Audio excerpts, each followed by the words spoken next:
You're listening to the BJJ Globetrotters Pirate Radio Podcast, brought to you from St. Bart in the French West Indies. We talk Jiu Jitsu, traveling, and people who do things a bit different in life. I am your host, Christian Graugard.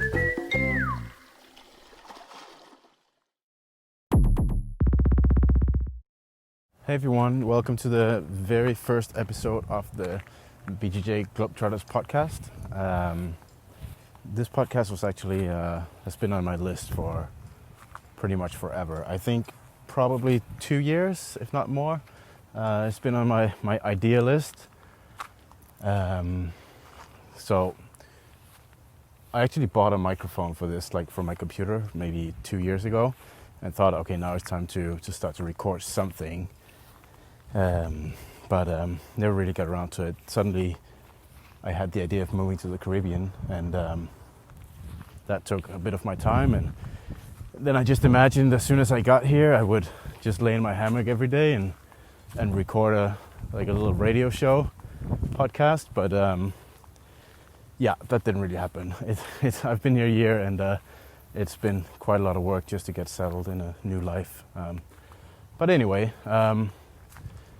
Things have started to kind of fall into place, and life is a little bit easier now. So I thought it was about time to get started on the podcast. Anyway, here I am. I am currently walking. If there's some wind, it's because I am walking up a hill. Because in 1 week we have the Caribbean island camp here, and I am scouting a spot here for we want to do like an open mat on the first day. I'm walking up this hill overlooking the town of Gustavia, which is like the only town here. It's not really a town, it's pretty much like a road that wraps around a harbor. The whole island has 9,000 people, so it's pretty small. I kind of imagined I would just be laying in my hammock recording this, but in reality, even though I am in the Caribbean, I will probably be recording most of this in my basement, where I have like set up my little office, because that's the only place where I had room for it. So the concept, the idea I have with this podcast is I haven't actually really put much thought into it, but what I thought I would do would be for each episode just to kind of sit down and talk with someone I know through the Globetrotters community, either via Skype or in person, like if at a camp or something. Not so much an interview, but more like just kind of chat about stuff. I think that'll be the format to begin with, and I hope that the podcast will kind of evolve from there. And I'll just see how it goes. Really, I was thinking when I thought about not having time for this, then I realized when the thought was kind of planted in my head that there are just too many interesting people in this community that I would like to I could put on the show. So I mean, it would be stupid not to. So anyway, hopefully I can make an episode every second week or something. So we'll see how that goes. I just climbed the top of this hill. The view is beautiful, but as you may or may not know, 2.5 months ago, we were hit by the biggest hurricane in recorded history, and the island has taken quite a hit. But it looks all right up here, but obviously this is not the place they prioritized fixing. Well, on with the first episode. So for this episode, I decided to speak to an old friend of mine, Dan Imal Reid from Scotland, who moved to Taiwan, and I thought his story was pretty interesting. So he pretty much just gave up everything at home in Scotland and moved to Taiwan, of all places. Not the most classic place to move to. So I'm just having a little chat with him about his story, and I hope you'll enjoy the interview, and then I will get back to you after it's over, and I will be down from this hill and probably back in my basement, so there will be less wind in the microphone. Okay, so live from Taiwan for the first episode of the BJJ Globetrotters Podcast, we have Daniel Imal Reid. Do you want to explain that name really quick? Like, why is it Daniel Imal? It's just a silly name, and a lot of people have had to answer the question many times, especially when I went to teach like Jiu Jitsu in Muslim countries. They think it's Dan Imal, like a Muslim That's name. what I thought. Or you like have Turkish or something. Yeah, I've heard that a few times, but no, it's a silly name someone gave to me that I left on my Facebook for a joke, but that's developed into my team name, Animal. So yeah, it's pretty silly, but it's stuck with me. It took me a while to figure out that it was like animal. I didn't get the joke for like a year or something. I mean, I could join it up, but then I don't get to have that awkward conversation. People ask me where it's from. So what? So what? It's because you're an animal, or what is it? You have to explain this right now. Let's get this settled. I mean, not really an animal on the mats. I think when I met you, I was more of an animal in the bar. That might be it. Anyway, so yeah, basically just came from there. And just a really quick background story. When I made the decision to do this podcast like 48 hours ago, I thought, okay, if I make a podcast, who would I actually interview? Like, and I was thinking the theme of the podcast would be kind of like people who did things a little bit different in life. And I was just thinking back at the trip I did, the round the world Jiu Jitsu trip, and obviously you're kind of a character in the book, so I thought that would be an obvious place to start. Just briefly, when I went around the world, at one point I found like a ticket from, I don't even know where I came in from, Japan or something? Philippines? Philippines, I think. Philippines. Yeah. So there was randomly a ticket for Taiwan, which was like kind of cheap, and I thought, oh, I'll go to Taiwan. I know nobody there, so I tried to email a few people, but didn't really get much of a reply. So I posted on BJJ Asia forum. I think that's where I found you, something like that. Anyways, it was actually someone told me about it, so I didn't even see it from your blog or whatever. Someone messaged me or told me about it. Right. So I arrived super late. I knew no one there, so it was one of the like 3 or 4 times where I actually got like a hotel room for the night, which was needed because I just slept on like the worst couches, like every single bad couch from Denmark to Southeast Asia. I think I've been there. So I was staying one night in the hotel room, and just before I went to bed, I remember I got a message from you. It was like 11 p.m. And I get a message from a random guy say like, hey, I'm here in, where was it, Taipei? Yeah, I was in Taipei right now. I'm here in Taipei.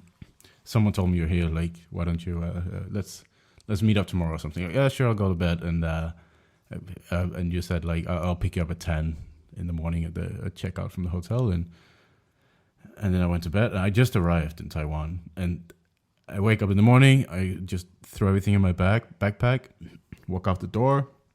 You're there in like pretty easy to spot, like whitest guy in Taiwan. And I mean, these guys, they don't even like to tan there, right? So jump in the car, and pretty much from there, we just went straight onto like a week-long road trip around Taiwan, right? Something like that, to train in a bunch of jumps. Yeah, the whole island. Yeah, so that was how I met the Daniel Imal, and that's kind of where it started. And then we just met up in a bunch of trips along the way since then. And that's pretty much it. And then suddenly, I went home, did my thing, and then suddenly you moved to Taiwan. And that's what I thought was. By the way, if you hear some water running in the background, it's not because I'm on a tropical island and I'm by a river or a beach or something. It's because I'm in my basement, and it's when my neighbor is flushing the toilet. So anytime someone in this building is flushing the toilet, it's going on the podcast. So anyway, so that was the introduction. So you suddenly moved to Taiwan, and I think that would be an interesting story to talk about. I actually never really talked to you about the details of it. You were suddenly just in Taiwan and started training. So why don't you tell the listeners about that a little bit? Yeah, I guess I'd visited here once or twice before, just visiting a girl I was dating at the time. And the second trip, I think I met you, or first trip, I don't remember. But after going back home again, like I was sort of traveling around and training at different places, and Scotland's a beautiful country, but I mean, you visited before. It can also be horrifically miserable. It was The horrible. weather's like, yeah. It was raining so Your much. weekend there was It's ridiculous. terrible. So like I was sick of 8 months of winter, and I just thought I need to find somewhere that is, you know, I don't have to wear a jacket every day for 8 months. And Taiwan was that place, and it was like a whole bunch of other things also.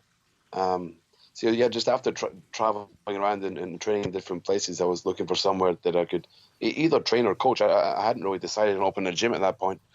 I just thought if I can be here and train where it's warm rather than train where it's cold, that's going to be good. So really, there was no other story than that. You know, I decided I wanted to train full time and just find a place to do that was warm and cheap enough for me to do it.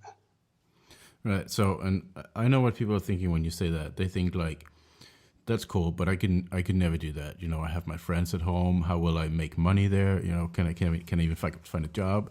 You're pretty much like, how on earth do you move to a country like Taiwan in terms of like work permit, paperwork, like language barrier? How do you find an apartment there? I mean, what are all the practicalities? I understand that it's like, sure, I want to move to Taiwan. That sounds cool. Let's do it. But but I mean, there must be a lot of practicalities that's just not like how do you actually do it? I mean, you sit at home, and what did you do? How did you make it work?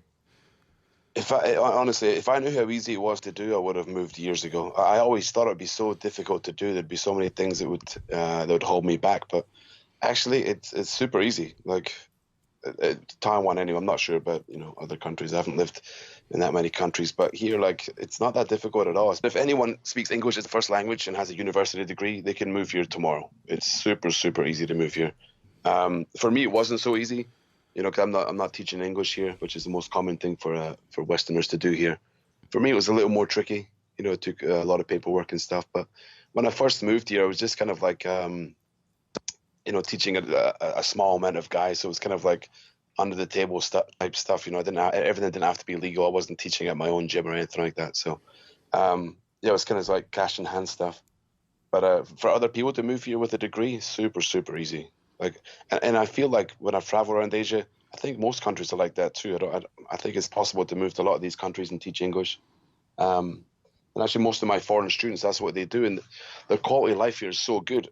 They'll work 20 hours a week and make enough money to have a comfortable life. And basically, they can train full time as well as make enough money to, go on holidays and live in a nice apartment. It's if I knew about that, I would have been here a long time ago. So how do you actually find an apartment? Like, what's the practical steps of that? Let's say you sit in somewhere in like, it's raining, you want to move to Taiwan. How on earth do you find an apartment in Taiwan? Like, what's the first step?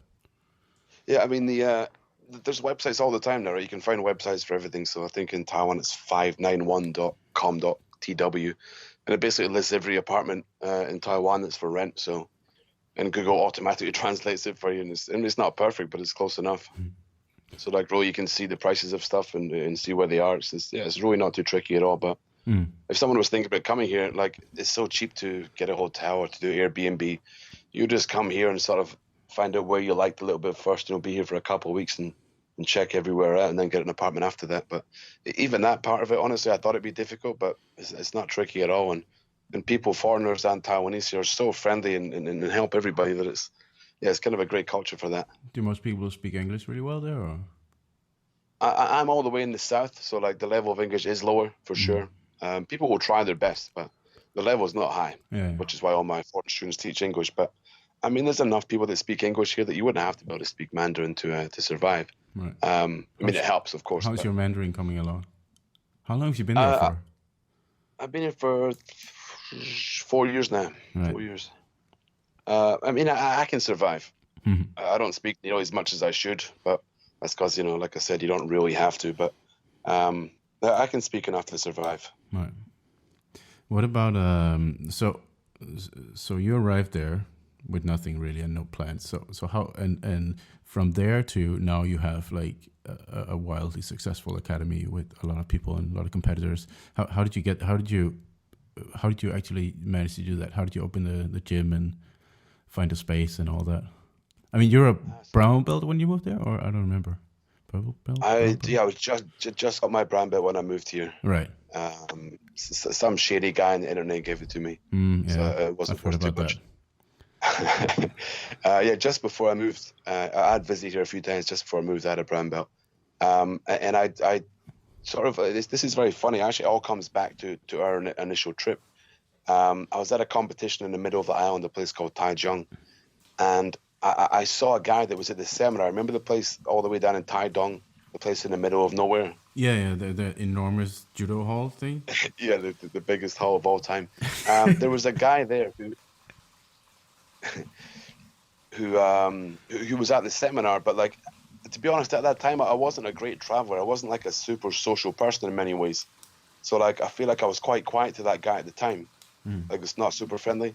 So when I was in Taichung, I was kind of like, oh man, that's that guy. I've changed now. I'm after moving around the world and after, opening my own gym and stuff, I'm so much more like social and outgoing. So I went up to him like, hey buddy, how's it going? Nice to see you again. I saw you at that seminar last time. So he started chatting to me and said to me I should go down to Kaohsiung to teach a class that the gym he trained at. So I ended up coming down here and teaching a couple of classes, and all the guys were super cool. There was a very good guy coaching here, but he's very busy with his work also. So he kind of wanted to hand it over to someone. You wanted to keep on training, but not to be in charge of everything. And at the same time, another city 30 minutes north, Tainan, it's kind of the same. They had some good guys training, but it's very, very small. And they kind of wanted the coach to be there. So these two gyms who were friends kind of got together and figured out kind of a package for him to get here. One of them had a spare room in an apartment. One guy could give you some money here or whatever. So it started off really like not very organized, but like there was people who wanted to train. Maybe there was like between both gyms, maybe there was 20 people. Right. So like maybe like, I don't know, 15 one place, 5 the other. But over the time now, maybe there's, I don't know, we might have 150 between both gyms now. So over the course of the years, it's kept on building. But there was something here. I didn't start from nothing. There was some people training. Right. Well, that's a good place to start if there's a small group and they need some help. And I mean, I think I see a lot of people traveling and they're looking for places to go. And even if you're like a, I don't know, purple belt or even a blue belt with just some experience, there are groups out there who has nothing and they only learn from YouTube or something, and you can definitely help them out in one way or another. If nothing else, just for karma and connections. Like as you said, and that's definitely one thing I've found in my life to be super true, is like you never know like what person can completely change your life. Like as you said, there's just like a random guy at the seminar, and because you took the initiative to talk to him, that pretty much changed the whole course. Well, yeah, you can look at that many ways.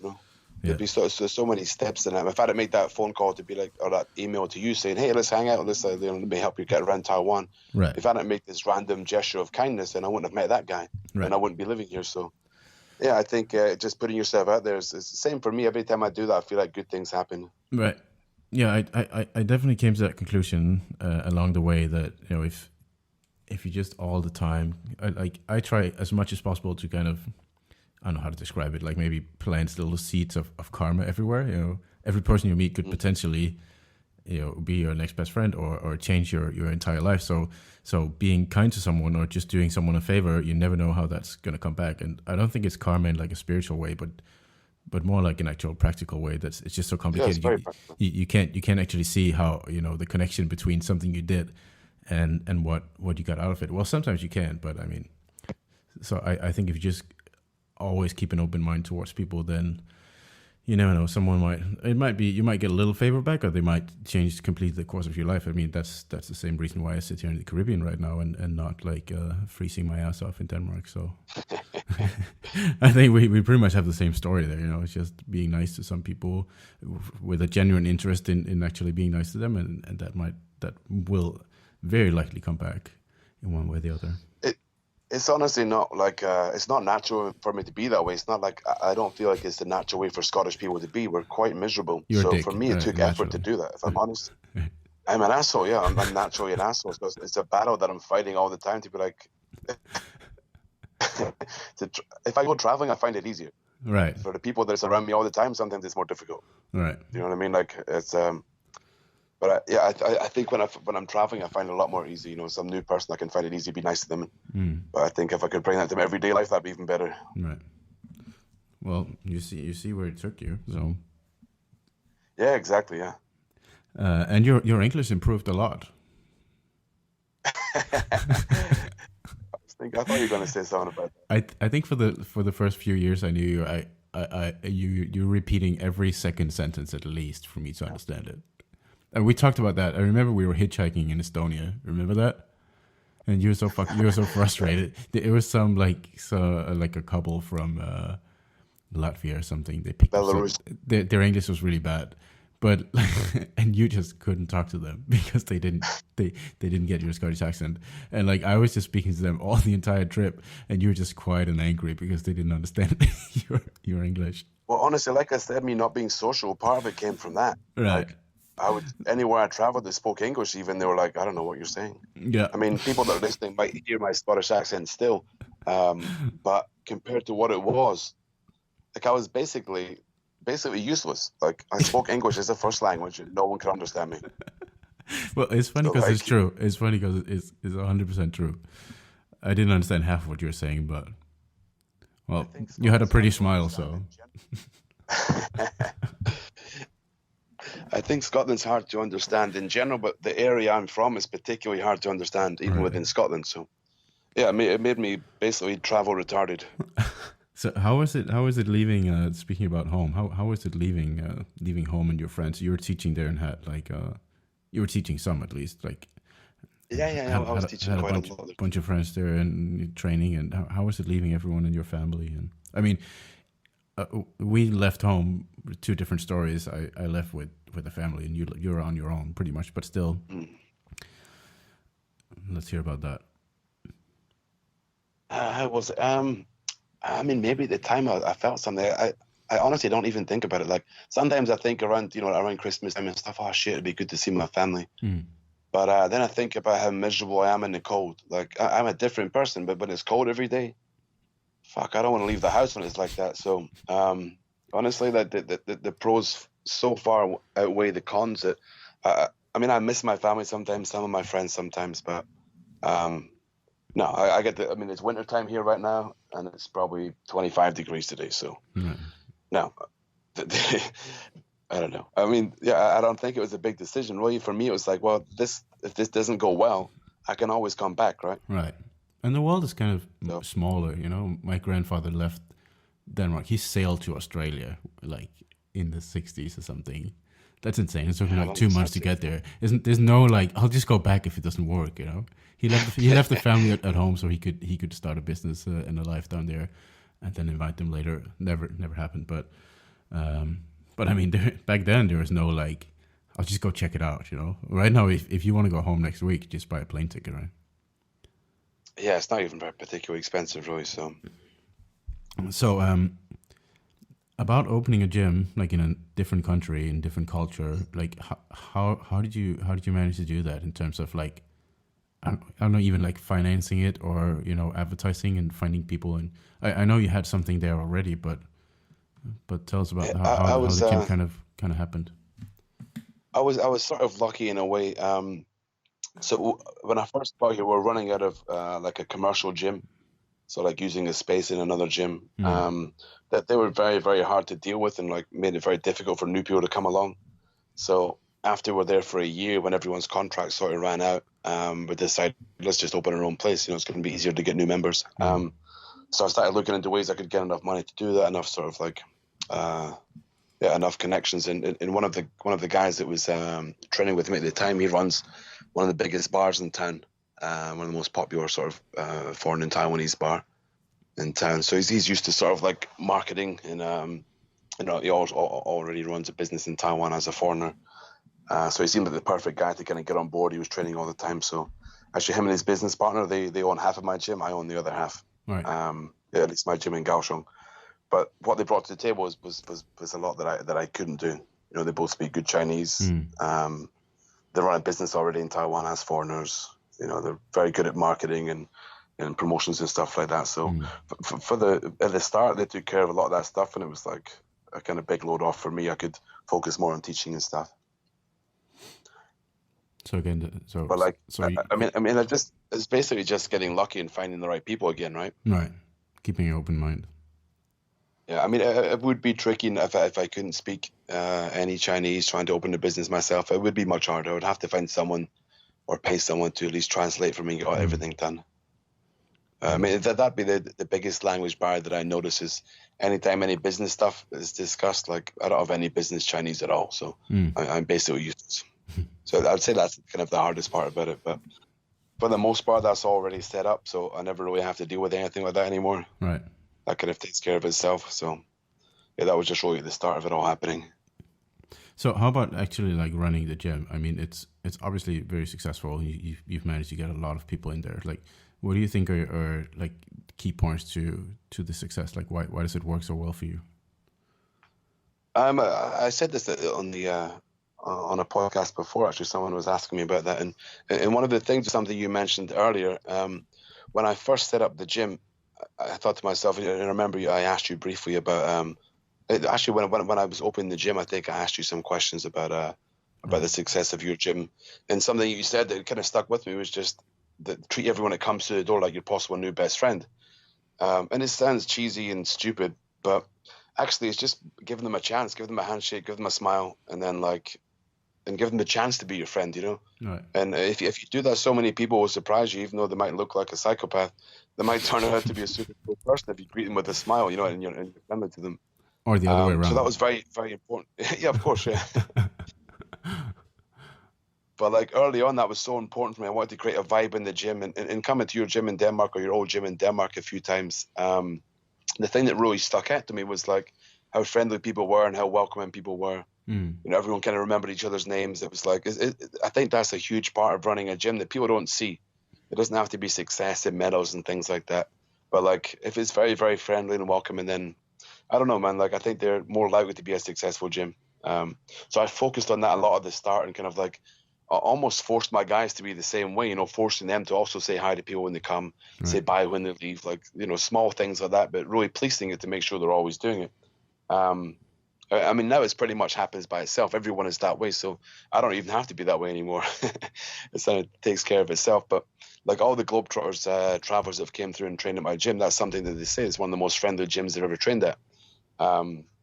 You know, I used to be when the Globetrotters guys came here, I would take care of them, take them places, show them stuff. But now I've got so many guys that are willing to do that like, you know, the time and different people are hanging out with different people, taking them different places. So, yeah, just creating a super friendly gym was my first focus. Right. Yeah, I think that's a good way to kind of approach it as you say. That's I mean, you've got to be there every day, right? I've got to be there at one of my gyms every day. If it's full of miserable assholes, I don't want to be there. That's very true. I mean?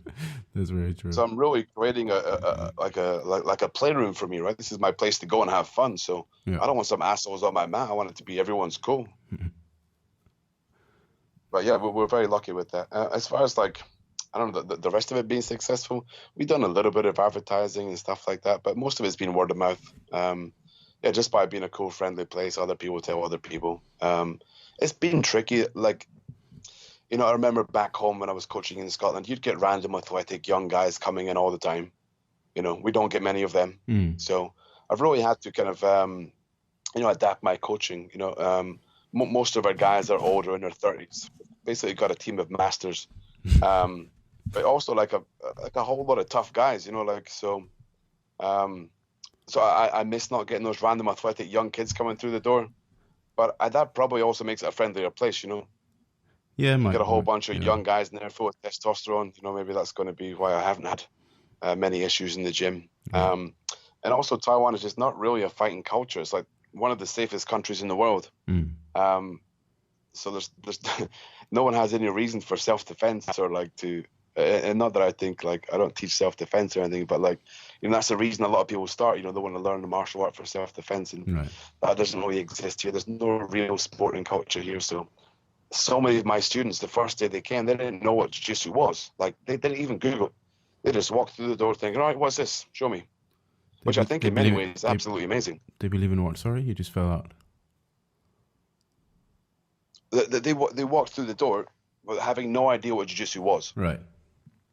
Like, I think that's quite amazing. Right. Like, if I was going to do something, I would Google it. But most of my students, they just. What's And, this? and there's no other gyms in town, so it's like there's no other students coming. It's all just guys or girls that come in, just like, hey, what's this? Show me. Nice. So how's your everyday life now in Taiwan? Like, what do you do other than training and being on Tinder or something? Yeah, I pretty much just like figured out my schedule. Like I finally like sort of thought to myself that I wanted like I want to compete some at a higher level and see like what I can do with it. So sort of dedicate myself to more training, sort of lifting and strength and conditioning program, stuff like that. So every morning afternoon I wake up and do some strength and conditioning stuff. Get my rowing in the evening. Teach a couple of classes. Teach a couple of privates. It's pretty jiu-jitsu intensive for me right now all week. The weekends I take off mostly. Sometimes I spar on a Sunday, but for the most part, I take the weeks off, have some weekends off, have some fun. But during the week, it's just all go with jiu-jitsu or jiu-jitsu related stuff. Do you have any like plans for the future for the academy, or? Yeah, I have some. But are we going to see a Dan Imal franchise chain of Dan Imal Baja academies all over Asia? I mean, I would like. There's a few other places down south here that I mean, if I couldn't go to the school, like personally, then it'd kind of be what's the point of being open, right? But there's a few other places down south. But I mean, one of my gyms is already 30 minutes away, so twice a week I make that commute and go teach 4 classes there. So yeah, there's a couple other places I think could be possible, but not necessarily straight away. Do you so? I've seen you've also done a few seminars around Asia. Like, do you plan on doing more of that? Especially now you're a black belt, so now you can really charge a lot of money for that shit. I mean, fuck seminar. I love doing. You do live coaching. You do live coaching workshops now. Yeah, that's going to be next on the agenda. I love doing seminars and I don't know, man. Like when I compared the way I do it and the way other people do it as well, or other people I've heard of around Asia, like for most people it's just a cash grab, just trying to get as much cash as they can. Like most of the time I've went to some places that nobody wants to go to. Like I went to fucking Bangladesh, like Dhaka, right. Bangladesh. Why did I go? Because I thought, why not, right? Like I want to help something grow there. Yeah. Like I'm not going to go there for the nice beaches or for the the quiet ambience, but like the people I met there were so cool and so appreciative that I went there. And like really, I just went there for my costs, for my expenses. I'm not trying to make money from, trying to rip people off and go out there and teach some jiu-jitsu secrets. But like you say, if I can go out there and plant some seeds, who knows where that leads to, right? So right. So if anyone is around like near Taiwan, relatively near Taiwan, they have a small academy or something, I mean, you'd be happy to go there and teach a little bit. Yeah, of course I would. Yeah. If they can get in touch, you can leave some details with the podcast. Yeah, I think I'll do that. So what if people want to come visit you and train in your academy? And now we heard about all your cool friends who are going to show them around town. Yeah, I mean, like it's a super easy place to visit. It's so inexpensive to to live here for a while. Like the cost of living is very, very low. So visiting here is very easy. I've tried to tell a few people that I know from back home, like a lot of people back in Scotland, or I'm sure in a lot of places, are kind of like living, working so much that people working 40 hours a week and stuff and barely have enough time to train, right? I mean, I guess that's fine if you're making a shit ton of money, but I know a lot of people that are not doing that. So it makes sense, I don't know, to make a move, right? Like I say, most of my students work like 20 hours a week here, training full time. So really they're not living to work. Right. They're able to do their passions when they come here. So honestly, if people if they have a degree, it's so easy to do. A native English speaker with a degree is so easy to move here and live like a very good life where they can train a lot. So I'm sure there's a lot of people out there that would be interested in that. And I tried to put the word out before, but it does seem like a scary big move. But honestly, it's really not. But what and how far from Taipei? And there's high-speed rail is like an hour and a half. Okay, that's not too far. But I mean, what if people just want to go on like a little holiday or something? They they want to drop by Taiwan for training. Yeah, it's a great place to visit for that, for sure. I mean, how is it? Yeah. I mean, it's easy to get to. It's easy to stay here. They'll have a lot of fun here, man. There's a lot of things to do. There's some nice beaches close by, some nice mountains. So, yeah, there's a lot of things to do. Do you guys train every day, or?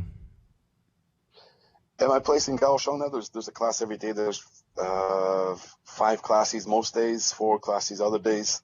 So, like, there's a shit ton of classes now, man. Right, so they should be busy enough. Yeah, no one's doing all the classes. Right. All right, well... I'll leave a challenge open for that. They can have a free gi if they manage all the classes for 2 weeks. I'll give them a free gi. Right. Well, it was nice to talk to you again. It's been, I don't even know when we talked last time. Yeah, you too, man. It's just a few times a year. Yeah, probably Belgium. Yeah, probably Belgium. You're pretty far away right now. I mean, I actually checked like plane tickets yesterday to Taiwan, and it's like 35 hours for me or something. It's ridiculous. I'm not gonna drop by. I hope some of the listeners will, but I'm definitely not gonna come by. Screw that. Yeah, it's way too far. I'm hoping to get out to the camp in Maine. A few of my students want to go out there, so hopefully I can make it out to that camp in Maine. Yeah, that's still pretty far, right? I mean, you got to go across the Pacific and then across the U.S. Yeah, it's got to be far, of course, yeah. Yeah, anyway, let me know. You guys are most welcome. All right, no worries. All right, it's good to catch up, and I'll talk to you. Catch up, man. Take it easy. Talk to you soon. All right, later, man. That was the first interview of the first episode of the BJJ Globetrotters podcast, and I think that went pretty well, if I should say so myself. I'm really excited to see what other people I can convince to come on the show and hear their story. One thing that struck me a little bit about Dan, he said that, I mean, thinking about traveling, moving to another country like that, thinking about it sounded like he thought it would be impossible or super difficult, but in reality, when he got there, he found out that it was actually not that bad. And I think that's a kind of common thing. And I really had the same kind of thought for myself moving. I think I always kind of imagined I would try to move away and try to live a different life in another country. But just kind of imagining it just seems so like impossible or so complicated. But I think there are some factors that makes it work. I mean, I see some common denominators in people, what they did to actually make a move like this work. And I hope this is something we get to talk about in other interviews. I'll definitely bring it up at some point. But my friend who has been doing radio shows in Denmark for many years, he told me to keep the podcast super simple, no more than 20-30 minutes. And as far as I can see, I'm already way past that. So I will save some of the philosophical talks for another episode. So that's it. I'm going to wrap it up. And if you want to subscribe to future episodes of this podcast, you can go to bjjglobetrotters.com/podcast. And there should be a form or something there you can fill out. I hope it's working. But that's about it. If you have any requests for people to bring on the show, or questions you have that you would like me to talk about, or anything, feel free to shoot me an email on mail@bjjglobetrotters.com, and I'll be happy to take a look at it. That's it. So I will see if I can get the next episode out in a week or two. It will very likely be about the camp we have here in St. Bart, which is in 1 week from now. So I am fairly busy getting that ready. All right, have a nice day. Bye.